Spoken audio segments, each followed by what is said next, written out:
Okay, so hi, I'm Laura, still do security things, still do development things. Contrary to the Wynyard talk before, I'm not on any sort of Wynyard-based commission.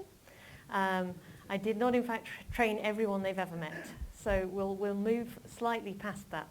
But I've been around the place. I've been developing professionally since I was 16, and I started off in the glamorous language of COBOL, because that's where all cool kids start.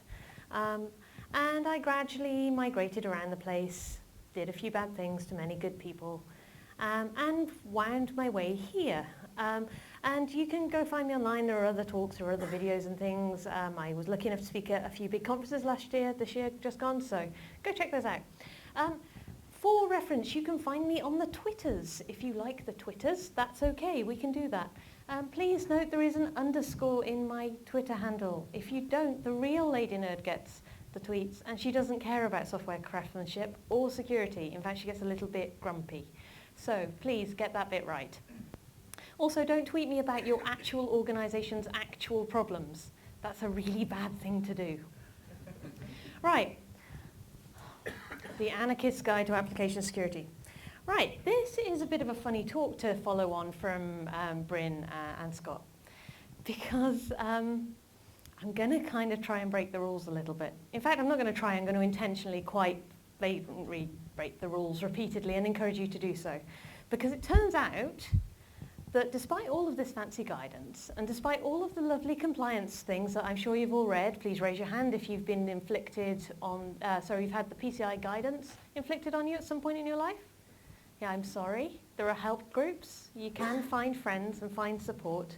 Despite all of those fancy documentations and things, turns out we still suck, like really badly suck at security. Please shout out just the name of one company in the last 12 months that had a breach where their database ended up on the internet. Yeah, always the first one. We learned many lessons from Ashley Madison, not just about keeping our databases secure. Business model-wise, interesting from a security perspective. Right, we can all name at least one. What stopped any of our companies being that one? Is it? Yeah, absolutely pure dumb luck. So, I don't dance around in my talks. I can be a little bit direct. I do apologize. I'll try not to curse. I may offend you. I don't apologize that much for that. But we'll get on with it. Because the world is a terrible place. It really is. And do you know why? Because it's full of people.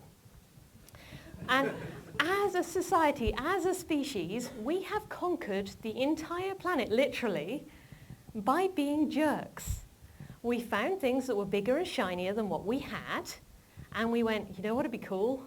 If I had that.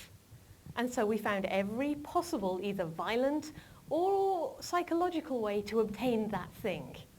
Now, historically, it would have been, people dancing around with clubs and hitting each other, but now we just steal it on the internet. In fact, the internet is this festering pool of toxic waste. Now, this is a software development meetup of sorts. You call yourselves craftspeople, but still you're developers underneath it all. Right, raise your hand if you've ever written code. The rest of you don't know why you're here. There was pizza, that was pretty good. How many of you have written code a long time ago, like 5 years plus ago? How many of you know that code was put on the internet at some point? Yeah? How many of those of you have got code on the internet, whether recent or ancient, and you wish it would go die in a fire because you know it is a festering pool of horrible waste? Yeah, so we've based an entire economy and infrastructure on code that we wrote when we were tired, miserable, stressed out, not really concentrating on what we were doing and didn't really feel it. We've based it on intern projects and code that we had to hastily put together because we misunderstood the requirements and only had a day left to build the thing. Every kitten on the internet is sad. Every single one of them. And the truth is that somebody probably wants to do bad things to your code. And that's great, sort of. Because actually those bad things might be genuine uses of your system. We've got an environment where people want to do bad things criminally to steal things, and people do bad things that it turns out were actually good intentioned, nice things. we've got a confusing place where we can't always tell the bad guys from the good guys who didn't understand our interface design. We basically created a highly weaponized environment based on basically Lego, cardboard, duct tape, and good intention. Wonderful. So let's just leave it here. Security is beyond hope. Give up, go home, become florists, carpenters. I recommend farming. I've heard that's really profitable.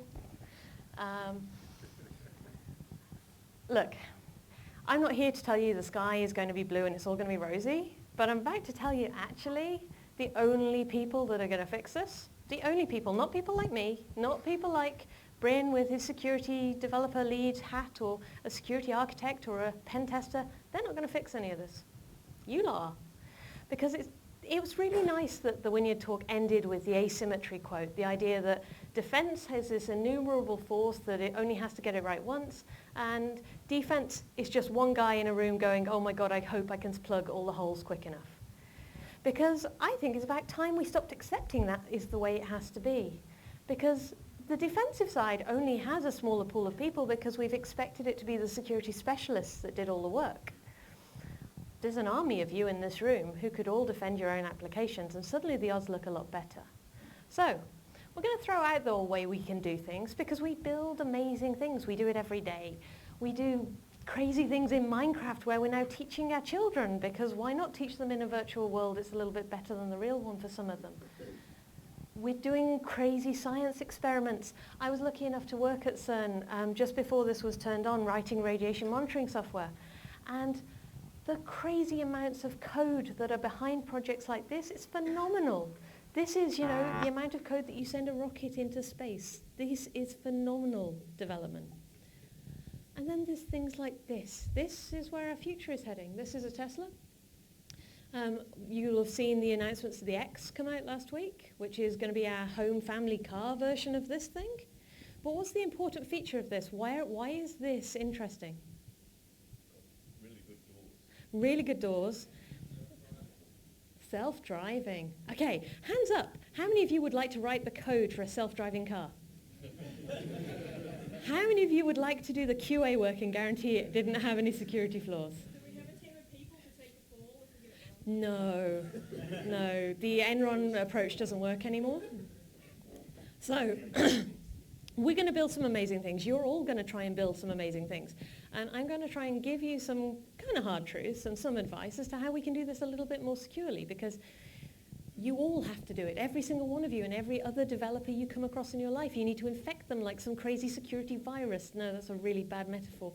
But I don't want to hear any of this. I want you to raise your hands. How many of you have ever used any of these as an excuse for why you've not done a security thing? Yeah? Okay. Well, let's do a little follow-on experiment. Raise your hand if you've got a smart device or anything expensive sat in your pocket telling you what Twitter's doing. Yeah? Right. Okay, take your device out. Okay. Put it on your lap in front of you or on the floor at your feet. Okay, close your eyes. Now, that's what we do with our data every day. How many of you connect your work things to your device you've got on your phone? How many of these connect to work email or GitHub or whatever? Yeah? So we put valuable things basically on the equivalent of our lap on the floor next to us out in the internet, and then we never look at them again. We never look at them. We don't watch them. We don't monitor them. This is the value proposition of security. This is what you do, and I want to change it.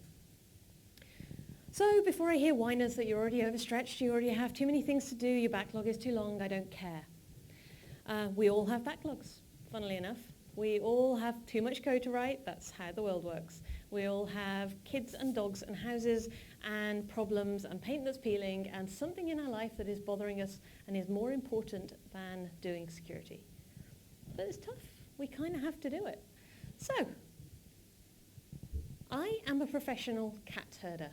I work with some of the fastest moving organizations on the planet. I've been lucky enough this week to sign my first Fortune 500 to do application security with them at pace.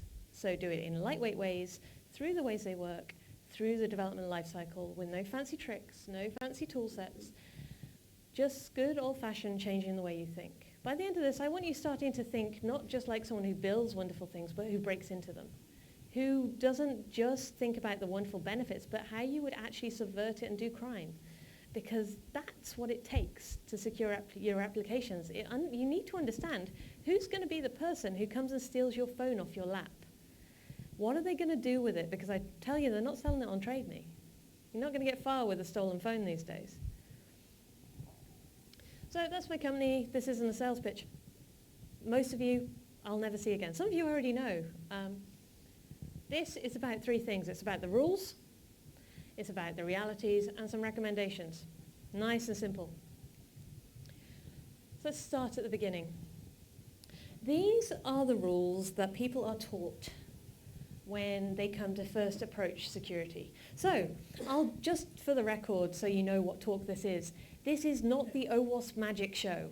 I am not here to tell you, surprise, SQL injection. That's not what we're doing here.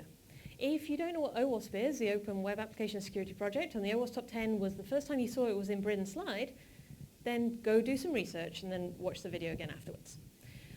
This is about the culture. This is about actually how we approach security, because learning some facts and figures is easy.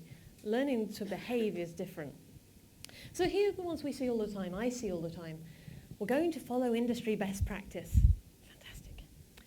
We're going to have a special person or device or thing, kind of cape, I don't know.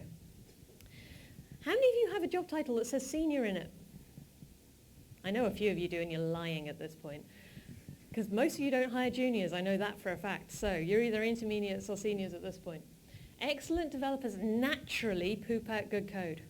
Just naturally, by virtue of being senior. Comes with the job title. If you've never been hacked, it's never going to happen. My code has been this way for 10 years, and it's never been hacked.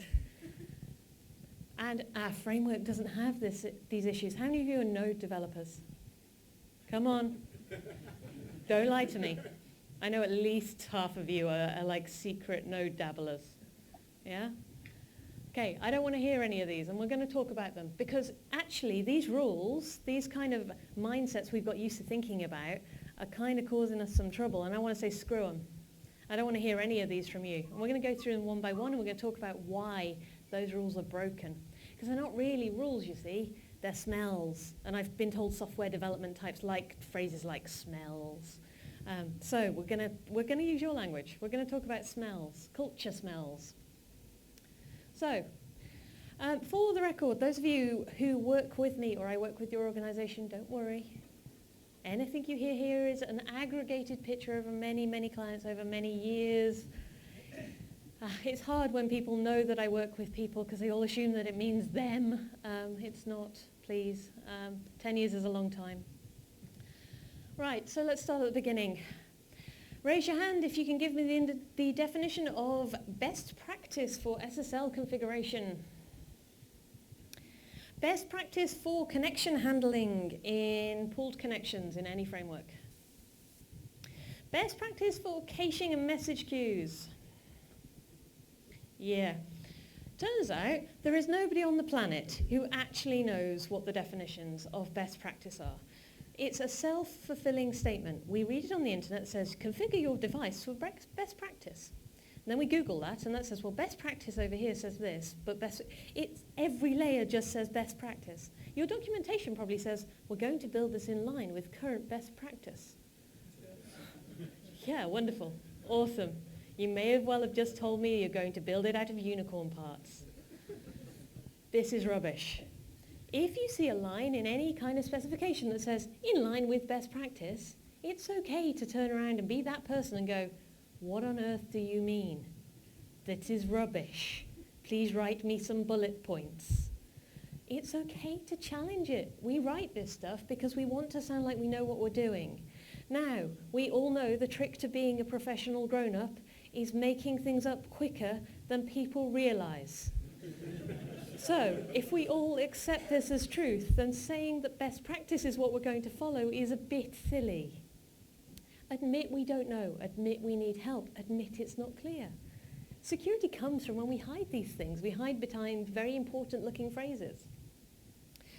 Right, let's talk about a few basics, shall we? So there's a best practice you might remember that says, and I will insult your intelligence for a second, that a good password is reasonably long, has lowercase, uppercase, special characters and numbers. I've got a 2-year-old, you're going to have to forgive me if I'm slightly patronizing. You use it for one system and one system only. You change it fairly frequently, and nobody else knows it.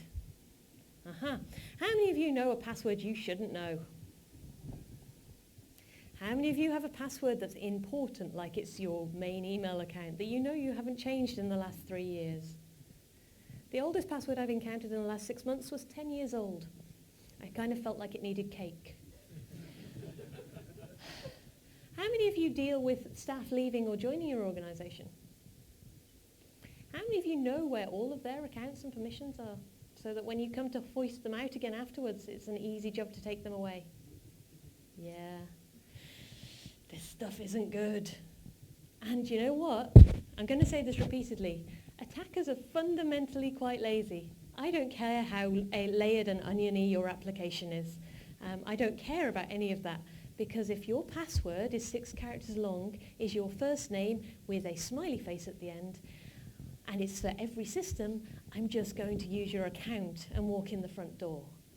So if we can't get fundamentals like passwords right, don't worry about the rest. Let's talk about some things that we can actually fix quite easily.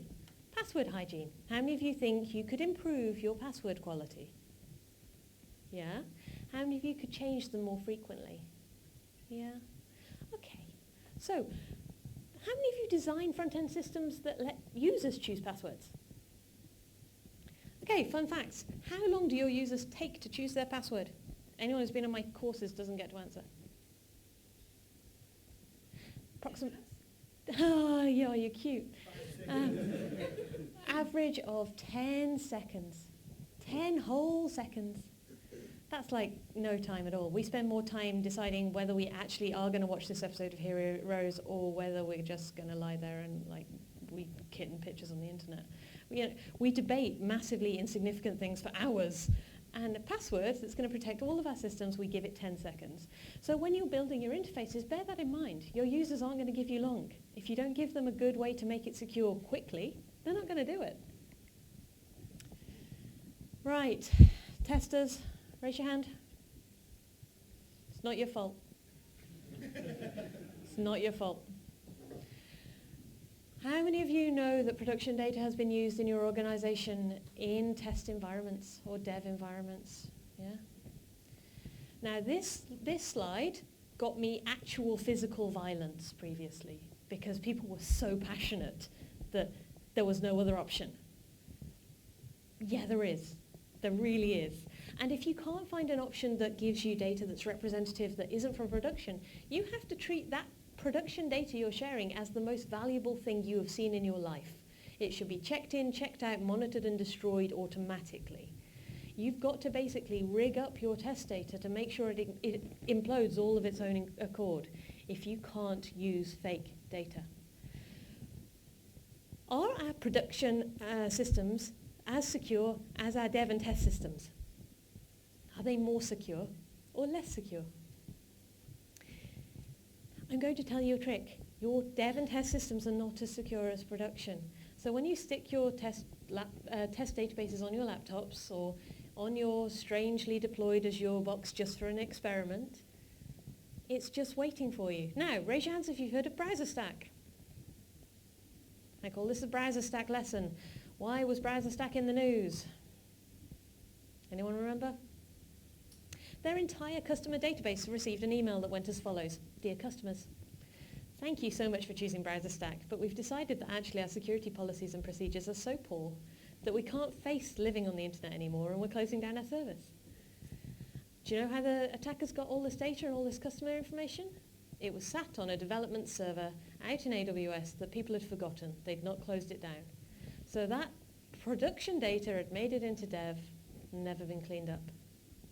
So again, screw the onion. They're not going to go after your highly developed, highly designed core architecture if you leave this around. Like I said, Attackers will take the easiest route. We are fundamentally lazy, or efficient, whichever you prefer. What's the easiest route to your systems right now? You lot. Right. Apparently, clever people at MIT did lots of research and stuff. They proved that I could give you £100 and get pretty much any piece of information from your organisation. And £10 would probably get me a password. That's slightly troublesome. Now, we can't stop all of that. You know, people are people. You know, if you are the type that's tempted by £100 or $200 or whatever currency you're playing in, that's going to happen. But you really want to make sure that you're aware and somebody then starts using that information. Attackers will always take the easiest option. They will take the weird bit of functionality that no one uses that opens up file upload. They will take that third-party integration you put in for some crazy WYSIWYG HTML editor so that your comments pages looked fancy. They will take whatever is easiest. I'll come back to that when we talk about dependencies as to why that's important. Right. Another sin I don't want to hear from any of you. Auth. How many of you see auth just bandied around in conversation? A-U-T-H. There's two very important words in security, authentication and authorization. They mean two very, very different things. Does anyone want to recap what authentication means? Go on, go for it. Authentication is who someone is, and authorization is what they're allowed to do. Absolutely. Authentication is saying, I say I am the queen, and I'm going to prove I am the queen. Authorization is saying, can the queen actually do anything? Two very different tasks happen in different places, in fact. But we abbreviate them in all of our documentation to be auth. Fabulous. Now, go and read some OAuth specifications and try and figure out which one they're talking about. Please don't write auth in your specifications. Please specify. It's only a few extra characters. Put autocomplete on if you have to. Do this all the time. How many of you ever have any issues come through from pen tests or from a front end that are high severity or critical? No, none of you. Awesome, fabulous. Yeah, it's a happy world you lot live in. I'm going to come live there. Okay, so it turns out most of us don't even have definitions of what high and critical mean either. So when we go, it's critical, that could mean that it's 4 o'clock on a Friday and you really want to go home, or it could mean actually an attacker is already in your system. It could mean any number of things to each of you. And in fact, in the same organization, that word could mean multiple things. So we have to be really, really careful. Defining our language and making sure we have a shared understanding is really crucial, because you don't want to make assumptions. So, what can we do? Because that's nonsense. Best practice is nonsense. We're clearly not following them. We don't know what they are or they don't exist. The trick is to stop hiding behind them and to get some basic hygiene in place. Compliance will ask you to do all these things, but compliance is this weird scoped beast where half of the trick of compliance is making sure you don't have to be compliant for 90% of your systems. So don't rely on it. It's not going to save you. Get good hygiene everywhere.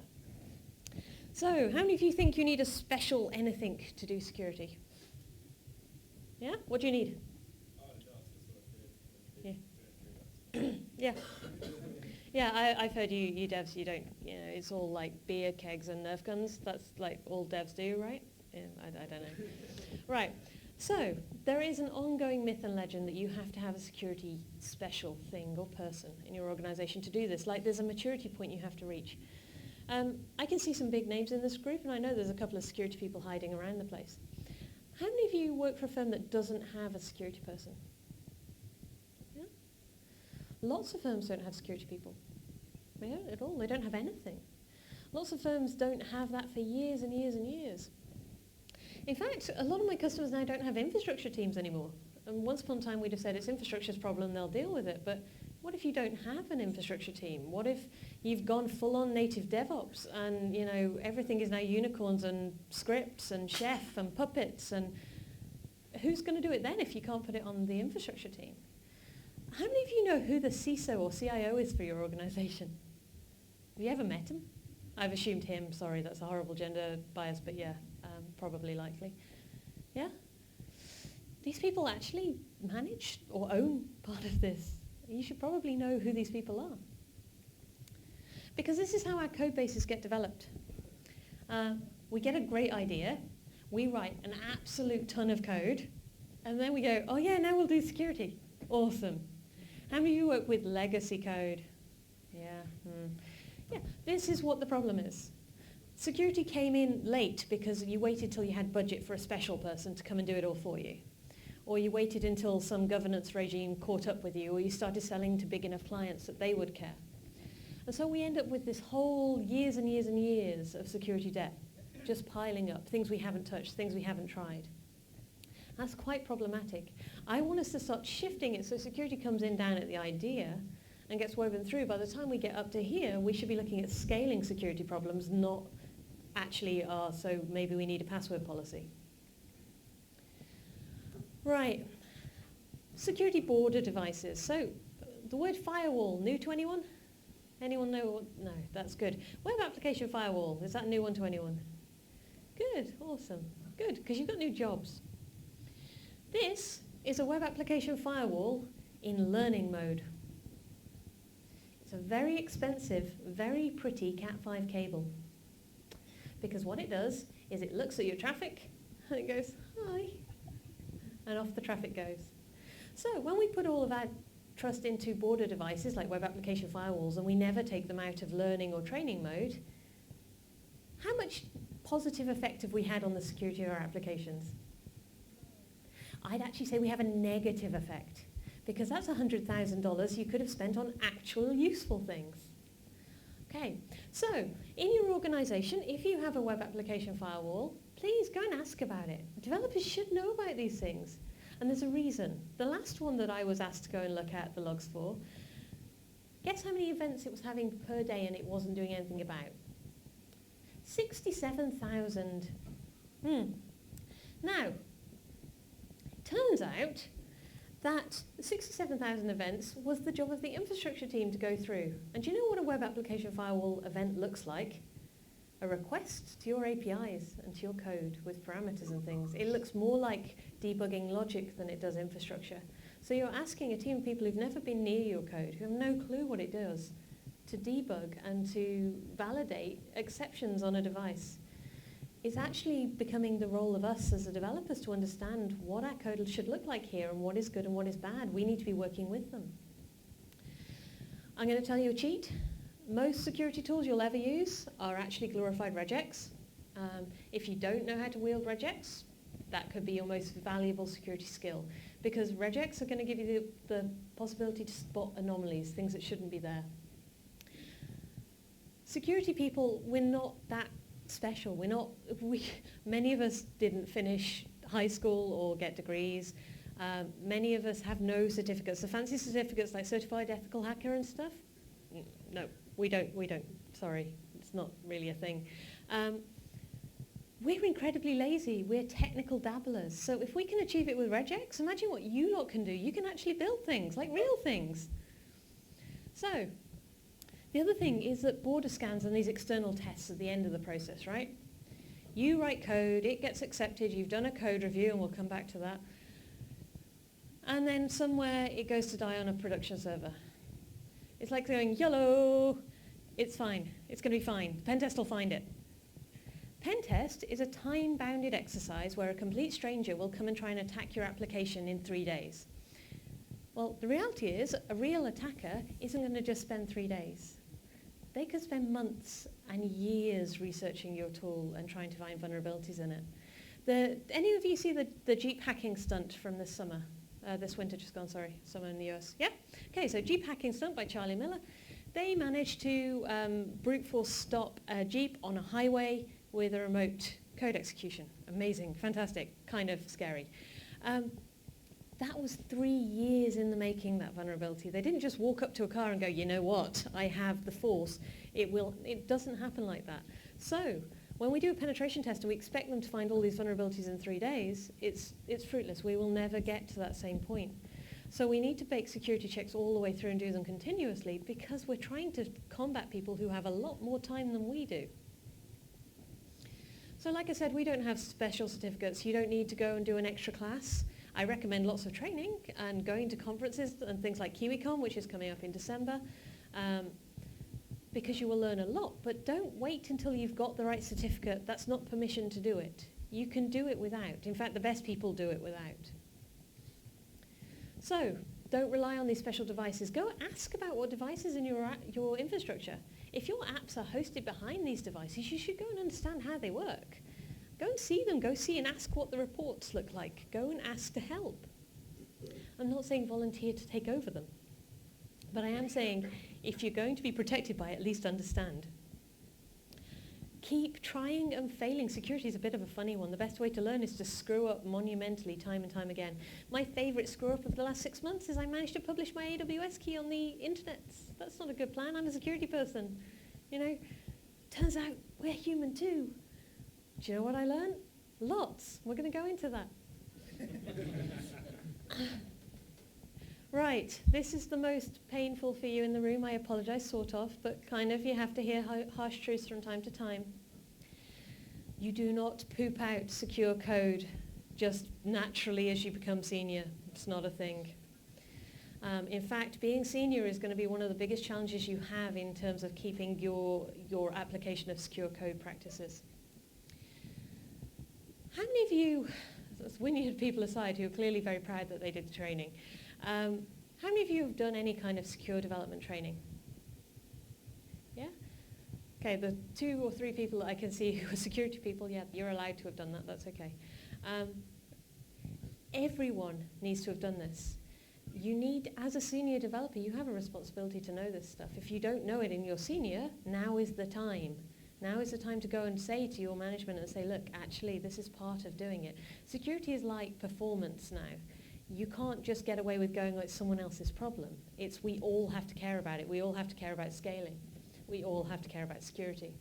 And you don't natively know this. You don't naturally know how this works. Trust me. How many of you have ever done crime? How many of you have ever broken into a building or stolen a wallet? Awesome. I like you people. Those, the rest of you, it's fairly typical. We don't know and we don't understand how to do security because we don't think that way. We don't see the world through a what can I take from where and how do I not get caught. So you're not naturally going to start thinking this way about your code. Go and get some help. Go read some books. I'm not saying go pay for it. Genuinely not. You can do this for free or cheap. It just takes more time and effort. If time and effort is more valuable to you than money, then do it that way. Turns out you're going to have many, many jobs before you don't retire because we won't ever get to retire because that's the way the world works now.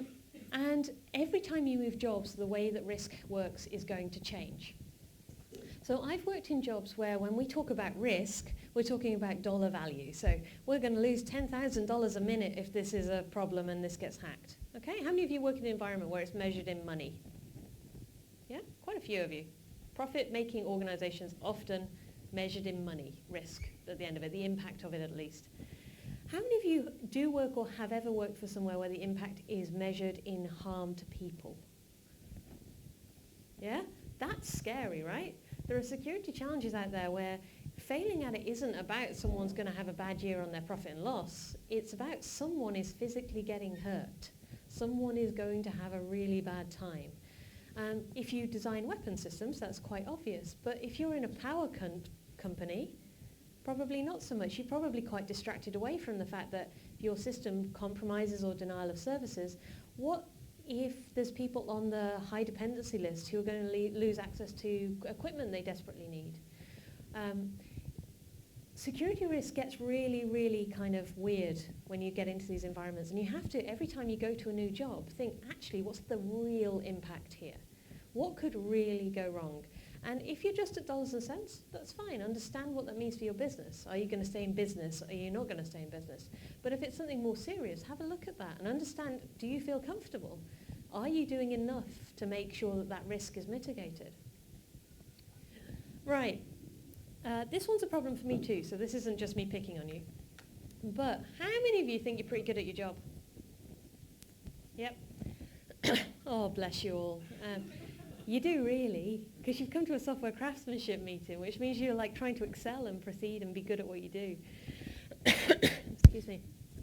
Ego's a problem. Now, ego is a problem for various reasons. So Bryn talked about code review. Now, code review is really interesting. So there's that anecdote that says if you give someone 10,000 lines of code to review, they'll go, sure, it's fine. 10,000, yeah, it's fine, there's nothing wrong with it. You give them 10 lines, they'll find 15 bugs. That's how code review works now. We, as organizations, most of us go, yeah, we do code review, knowing full well that that code review varies massively between teams, between individuals. In fact, I've proven over all my clients, the more senior you get, the less likely your code is to actually be reviewed. Because people don't feel comfortable telling their seniors, actually, did you mean to do that? So code review becomes really challenging, not just because we're looking for security things which can be hard to spot, but because the more senior we get and the more powerful and influential in our organizations, the harder it is for us to be seen to go, actually, I screwed up, I did it wrong. And somebody who's less senior than me found it. And we don't like that kind of vulnerability. We avoid it. So code review is this diminishing returns. Top that all off with, how many of you can actually attest to having a process, a real, actually you use it process for code review? Yeah? Okay. The hands I've seen raised on the whole is organizations I've worked with in the past. And yeah, there's bits of it going around, but for most of us, code review is we look at it and we do our best job and we try and think of the things we've learned in our life and think of some good things, but it varies each time we do it. So you need to spend some time. Code review is really important. Not only is it important, you need to make sure everyone gets it done, and the person doing it should be functionally independent of the code. It's a very fancy security term for saying they didn't write it. You can't review your own code. You just can't. You get snowblind to it. I've been writing React.js god-awful front-end stuff all week, and I couldn't actually tell you what my code says anymore, even if I had it in front of me, because it's just not how you see it. You focus on the bit you're working on. You remember what you think is there, not what is actually there. So as you become more senior, be conscious of this. Be conscious that you need to be reviewed, and you need to make it safe for junior developers to review senior people and to support those junior developers if they need a bit of extra help. Seniors, we have to be seen to do even more code review than our juniors because we're the role model. We're what they're looking to. So we all need to remember we're fallible. And we all need to learn from that. We all need to look at our code reviews and our processes and feed things back in. Excuse me. And we need to acknowledge that it makes us feel vulnerable when we say we screwed up and that we did it wrong. There's a whole raft of things on blameless postmortems and things, and there's whole ecosystems of education in this space. Security comes into this. Security is particularly hard for us to admit when we do it wrong. How many of you work in an organization that's ever been pen tested? How many of you have no idea if your organization's ever been pen tested? A few of you. Raise your hands if you've ever seen the pen test reports that come out of this mess. Only a few. How are we ever supposed to learn if we never see all of this stuff? Okay, you need to start seeing that your apps are vulnerable and that people find things and that these things are okay. Right, if you've never been hacked, it will never happen to you. Right, in this section, many stories, some of which are mine. Okay, right. The average time to compromise. From compromise to actually spotting it, the average time is 18 months. 18 whole months. Right, there's some interesting questions about that. How long do you keep your logs for? Forever. Maybe. Some people, occasionally.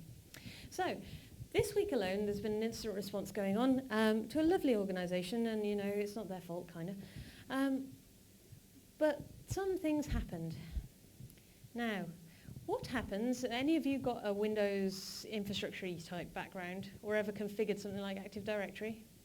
No, maybe not. Right, Active Directory is how we authenticate on Windows systems mostly. This compromise had come in through a web application and had festered all through their network. And we came to investigate the Active Directory component. Go look at the logs. No logs. Well, there were logs. There were 14 megs of logs. 14 megabytes. Turns out their logging rolled over when it hit 14 meg. How long would 14 meg take to fill in a large organization? Yeah, it's about 14 to 18 minutes. So, if your compromise was 18 months ago, and you have 18 minutes visibility in your systems, are you winning? No. Now, next one. Where do you keep your logs right now? Okay, keep that place in your head. Now, you're an attacker. You've switched sides. You've gone rogue. You've gone onto a box, through an application, wherever. Doesn't matter how you got in. You're there. What's the first thing you're going to do as an attacker?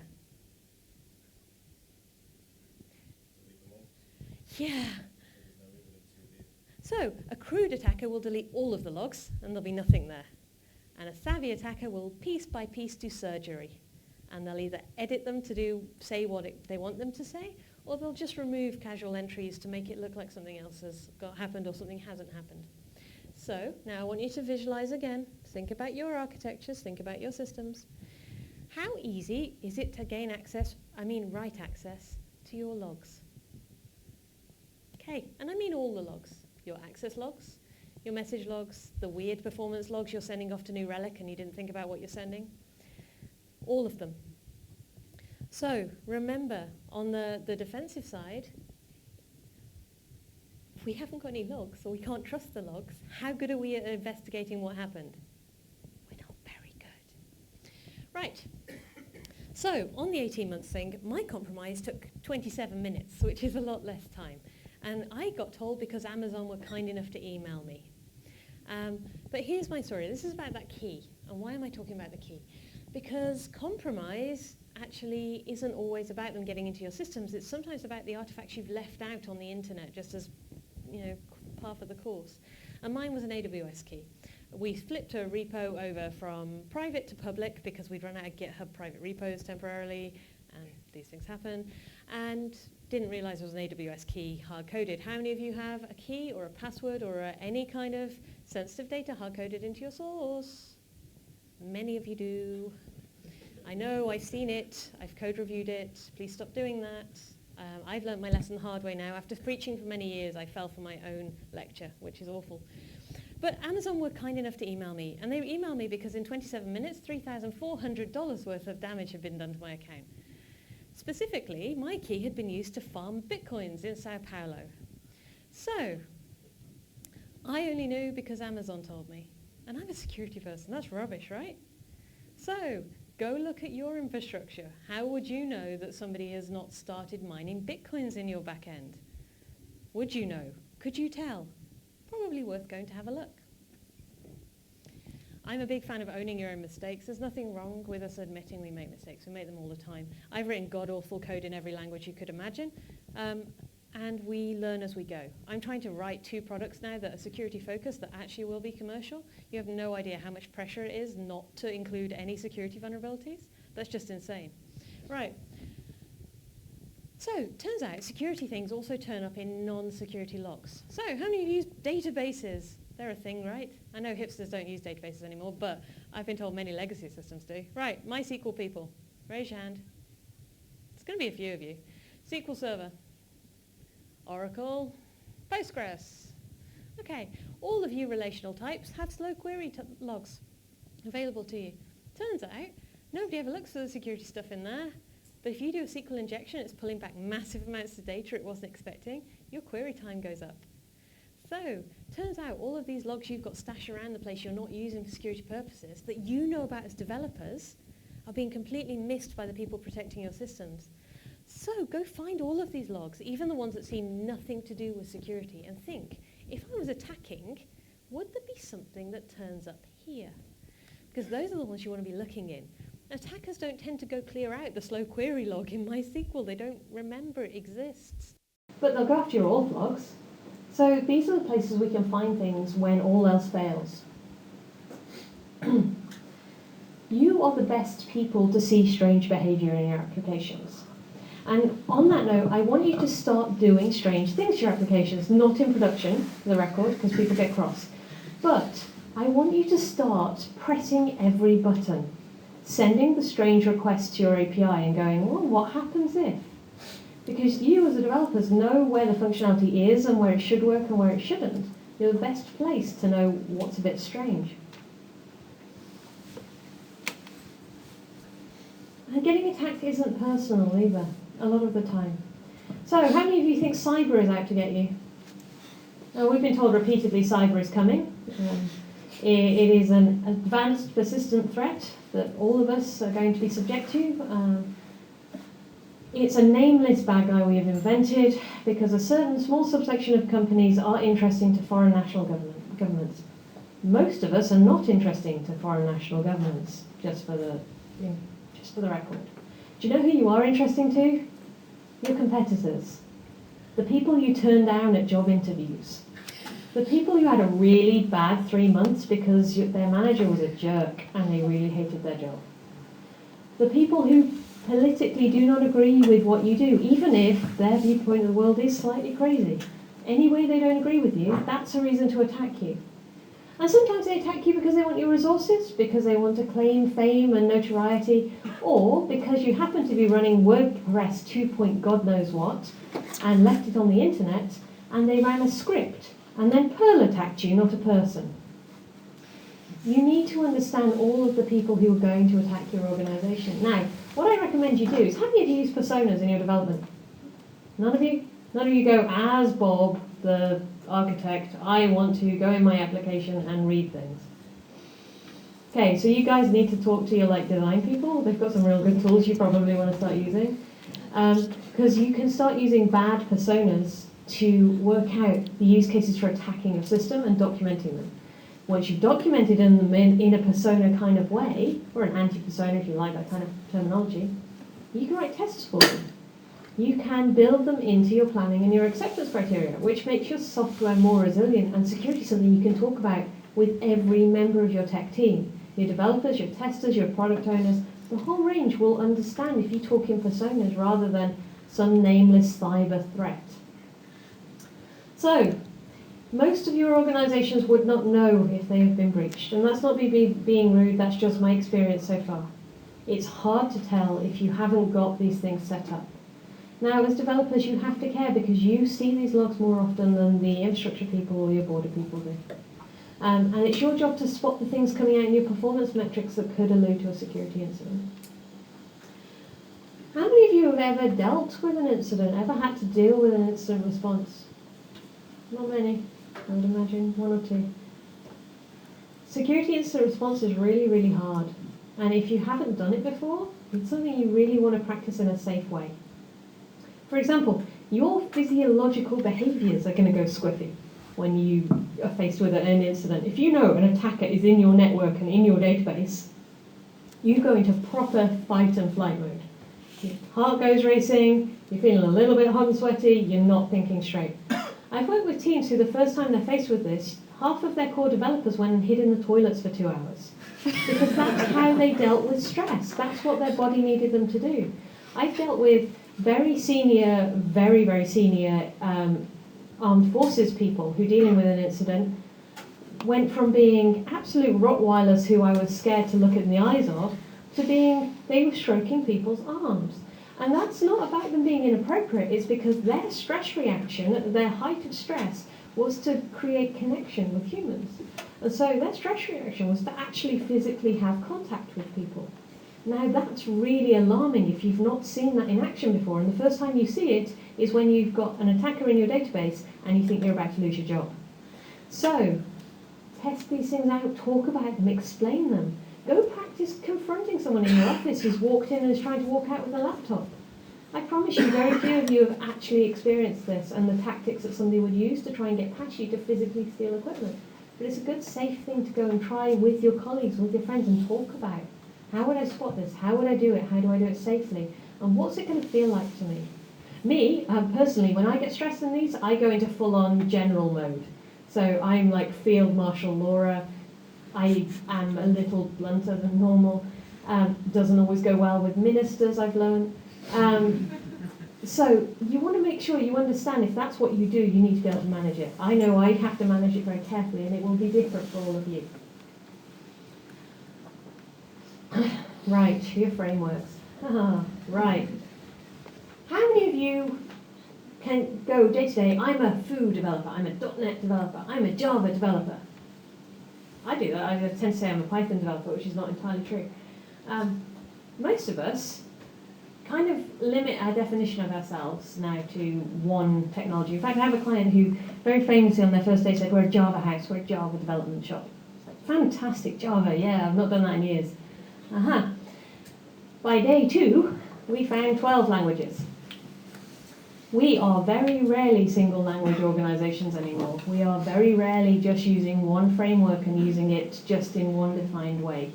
How many of you have caught microservices in the last 12 months? I've heard it's been going around. Yeah. Okay, microservices, containers. Any of you containerizing? Yeah. Right.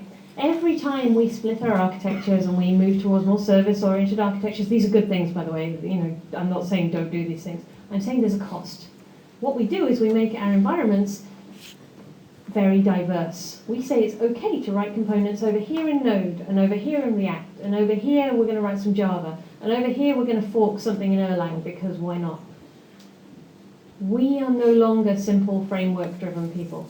Very few organizations are. You might do that day-to-day on your code. The code you write might just be in one framework, but the environment it's deployed in is probably quite mixed.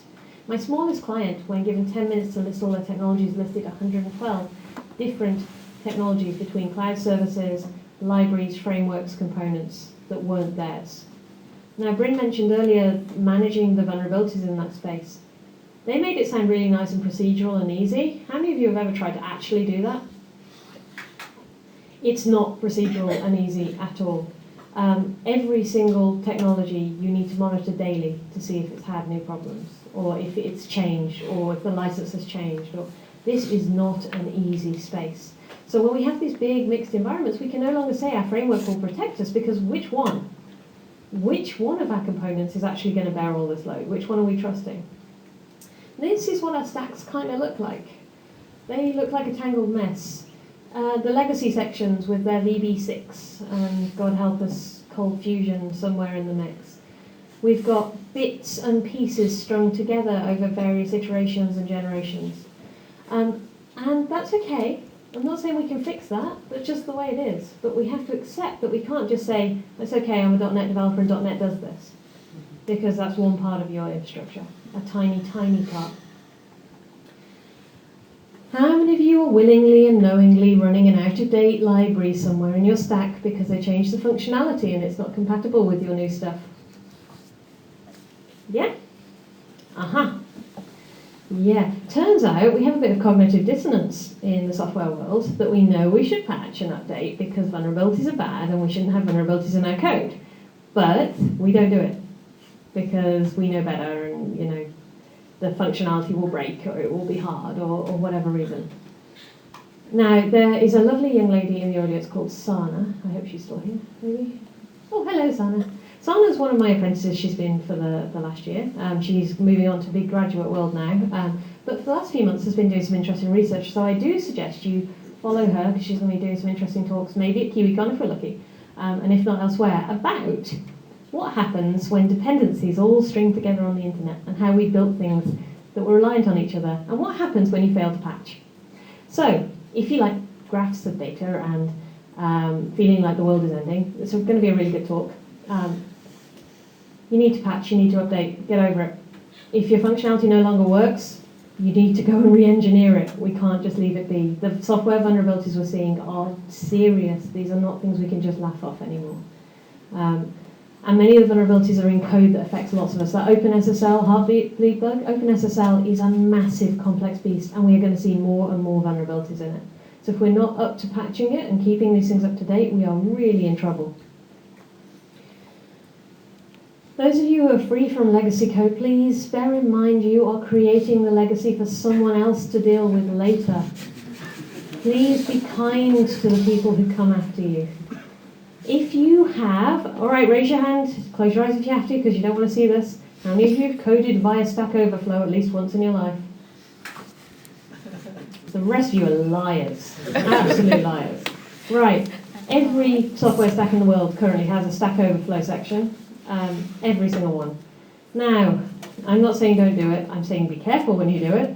If you do it, please, for the love of all that is pink and fluffy, will you put a URL to the article you stole the code from in a comment?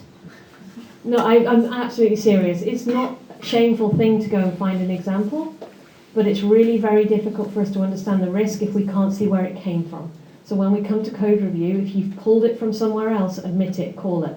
It's okay. We can go and look at that article then. We can go and look at the risk assessment of the context they were talking about. Because on its own, that code could be doing something you're not aware of. So be kind to the next generation. Let them know where you pulled that strange bit of code that doesn't fit with anything else you've ever written that's in a slightly different style. Please comment it thoughtfully. Don't just put, oh my God, what the hell is happening here? I don't know, don't touch this. Don't just fill it with to-do things. That's not kind. That's not going to help someone after you. And please test, right, test coverage-wise. How many of you got 100% test coverage and are feeling really smug? Good, we've got no liars in the room. Good. Right. How many of you are less than 50% code coverage in our testing right now? Yeah? There's a fair number of people in this room that I know are less than 50% code coverage. Testing is important, and not just because QA people are awesome and they do great jobs, but developers, you should be writing unit tests too. You know, test-driven development is not a new thing. This has been around a while. So from a security point of view, it's also really useful because it turns out you can write security tests as unit tests and run them automatically as part of your continuous integration. That's fantastic. You can run vulnerability scanners as part of your unit tests. These are awesome things. Do this so that somebody else isn't going to inherit your code base in 3 years and wish you were dead. Because we've all been in that situation where we've looked at the code and gone, what was this person drinking? So don't be that person. Raise the bar for the people who follow after you. Sometimes you follow yourself. Yes, absolutely. That's a valid point. Particularly in New Zealand, you don't always only get one shot at an organisation, and there's nothing worse than inheriting your own code several years down the line. Particularly as you see the war wounds that it's inflicted on the people in the interim, and you see how they've tried to cope with your choices. So be kind, and also don't be afraid to refactor or delete code. Do you know the most secure code that I've ever seen is the stuff that you cut and you put somewhere else, just delete it, get rid of it. Don't write functionality you don't need and you don't use. If you can't measure what functionality in your software is being used, work on that, because measuring where people are touching your application helps security. You can see where the edge cases are, you can see dead code, and you can trim it out. Right, okay, recommendations. No drama, no fluff, recommendations. Right, these slides are online, you can find them. But if I am fortunate enough to cross paths with you again, and I ever get to see your environment, I don't want to see poor password management. I'm bored of seeing them. Please, don't do this anymore. I want you doing your backups well. I want you backing up to somewhere that I can't go right to, that's not in the same AWS account. I want you to have roles and permissions sorted out. And if that means writing them down somewhere, then so be it. I want you to protect your production data, or at least know where it is. Because you don't want a surprise, yay, it's on Pastebin, because your dev server is compromised. I want you to automate all the things. How many of you DevOps it up from time to time at the moment? Yeah? Automation is the best thing you can do for security. Automation means that you can repeatably do things. Humans are rubbish. I've said that a couple of times. We're rubbish because we get tired and distracted and bored, and we hate repetitive jobs. Now, when you're doing testing and things like that, it's repetitive and boring in places, especially when you're running the same suite of tests again and again and again. Automate it. Automate the configuration of your environments, even in dev and in test. Automate it all, because then when you're having a bad day, that doesn't suffer. You don't get these errors and these security bugs introduced because you were distracted and you were actually thinking about the trade me auction for a pony you were trying to win. You reduce fragility, it gets you out of the picture. It also means you can take a holiday, which is awesome. Because you know what else causes security vulnerabilities? Super stressed out developers who are the single point of failure for their application. So if you find you're indispensable, automate yourself out of a job. It's the best thing you could possibly do. It's going to free you up to do new things, and it's going to remove the likelihood somebody's going to screw it up for you. Use your life cycle, use all of it. Use it every bit to do security. So do it from your requirements gathering, do it all the way through up until your code is removed from a server and goes and is retired. If you don't have a proper life cycle and you've just kind of been fudging it along a bit, or you kind of read a Spotify post and just ran with it, it's okay, admit that please. It's okay. You can do some basic things. Don't try and reinvent some crazy, scary, complex cycle that's now special for security. Do it where you already stand. Do it with what you've got. And build for survival. The truth is you're going to get hacked. Or you're going to write some code that makes it look like you've got hacked or has the same effect. Many denial of services come from strange logic flaws in code. It's just the truth. So prepare for it. Know what you're going to do to respond. Know what your communications are. If somebody walks in with a vulnerability for your application, so they email in and say, "Hi, dear software development firm, I found a vulnerability and I'd like to tell you." Be prepared. Know what you'd say to them. Have version control. All right. Git users, raise your hand. How many of you know that your branching strategy is a bit of a mess? Yeah. Okay, go sort it out. Version control is step one. If you're not using version control, go use version control. If you're using Subversion, stop using Subversion, go use real version control. When you are there, work very closely on your flows and your branching. Now, there's a reason for that. It's not just for, spotting things. It's because once you've got your branching strategies and your pull request kind of driven flows working, you can inject things like peer review as a really repeatable step in your process. It stops being optional. You don't have to remember it. It goes into a queue. It's going to happen. The comments in your Git thing might even be where you store the results of a code review.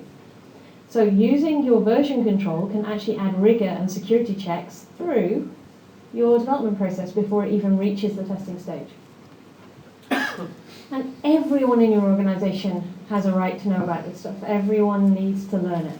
So there's lots of things you can go do. I recommend a couple. There's the OWASP Broken Web App project, which is free. It's a virtual machine you can go and download, and it's full of broken web applications, many of which have lessons associated with them, so you can kind of teach yourself things. There's one called WebGoat that is particularly popular. Even without any budget at all. If you've got no budget, none at all, you're a tiny little startup, you can still do this. It's free. It's just going to take a bit of your time.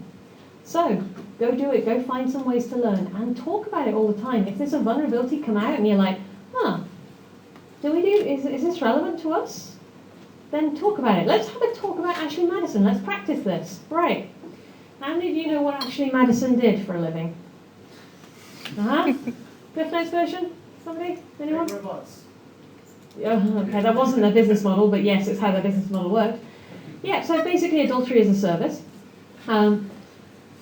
Online discretionary dating for people in special circumstances, let's put it that way. Right, okay, so why should we be discussing Ashley Madison in our organizations?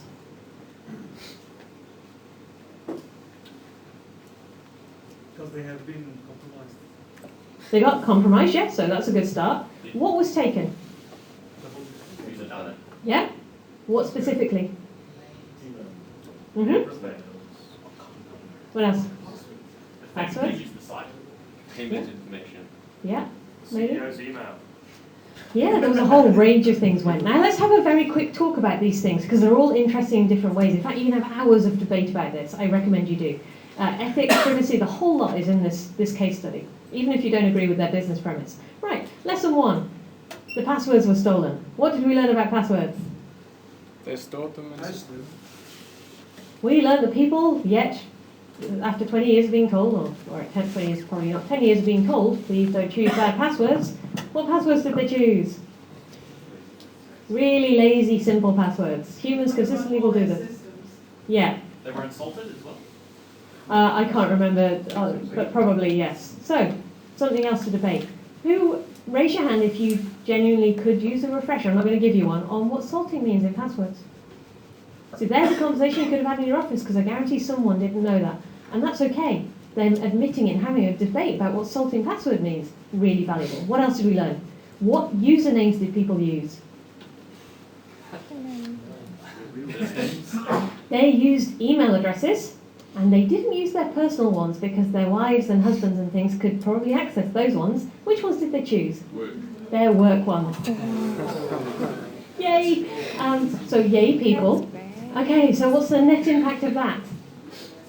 Blackmail. Blackmail, yeah. Using the same credentials on your work system as you did on your adultery site. Hooray! Okay, all right. We're learning how we might exploit this as a bad person now. Yeah. Okay, what else did we learn? What did we learn about their practices with deleting things? There's a flag. It was a soft delete. They did a flag on a row that said, I've deleted you, honest. And they charged for it. And they charged to resurrect your data, $20 or something And they ridiculous like charged that. for you to delete. Did they? Yes. Oh, even better. There you go. Well, apparently they masked the data out, but your payment details were linked to the record. Oh, even better. See? Now, wouldn't this be a fascinating debate in your office about why you shouldn't do soft delete? Soft delete might be business model valid for them here, but there's many questionable parts of their business model. But is it for yours? Have you ever written a system that's got a soft delete? I know I have, and it was at a customer request, and it was painful because they always made mistakes and they wanted them back. And that's what happens. We make these calls and we implement soft delete. We implement a flag. We don't have any audit history. We just kind of go, we'll just keep it just in case. Or we keep it for big data. If any of your organizations decide they're going to keep it just in case, anonymized for big data, please, just no. Just have an intervention. Bring cupcakes. I don't care how you do it. No. Big data is not an excuse for not deleting data. So we could have talked about soft deleting and privacy and anonymization in that. And this is one breach. And we could have had a whole afternoon with beers and had a good old rant about this one. And we haven't even touched on the ethics of them using robots to talk to people because they didn't actually have any female members. We learned about what it feels like for a CIO to have their inbox spewed all over the internet. We learned that that was a company that was raising funds and that these repercussions of this were going to affect their material value in terms of getting investment. How many of your firms have investment backing, so they get a large chunk of their money from getting investment? There's lots of firms like that now. Many of the t-shirts I can see in the room clearly have investors behind them. You have to think about what the impact would be. Are you going to invest in a firm that's had their dirty laundry spewed all over the internet, or you've proven that their business model is not actually all that sound? Anyway, that's just Ashley Madison. Imagine the fun you can have with the rest of them. So, find a way to have these discussions internally. Take every single juicy ounce of education you can from them. It's okay to talk about them. And talk about them publicly and loudly, because that way we all learn. We won't hopefully then build our own version of Ashley Madison and do the same thing. If we do, we probably don't need a job in software development. Right, TLDR. We did some stuff. There were rules, there were realities. We did some recommendations. You can read the slides afterwards. What time are we on? 3. Okay, there is a little time left, which is nice, because I think there's a little time left, or I'm over. I don't know, I can't tell. Am I over or here? I believe you're over. Why don't you guys kick me off? Oh, okay. All right. I open up the Twitters. If you want, ask me anything on the Twitters, go for it. But don't QQ at me. Yeah, your life sucks. Yeah, you've got more to do. So what? There's a million juniors literally waiting for jobs in your industry who would be keen and suck this stuff up and would learn it and do a great job. If we're not hiring as many juniors as we need to, then we have to do this ourselves. So get on with it. All right, awesome. Sorry, that was ranty, but hey.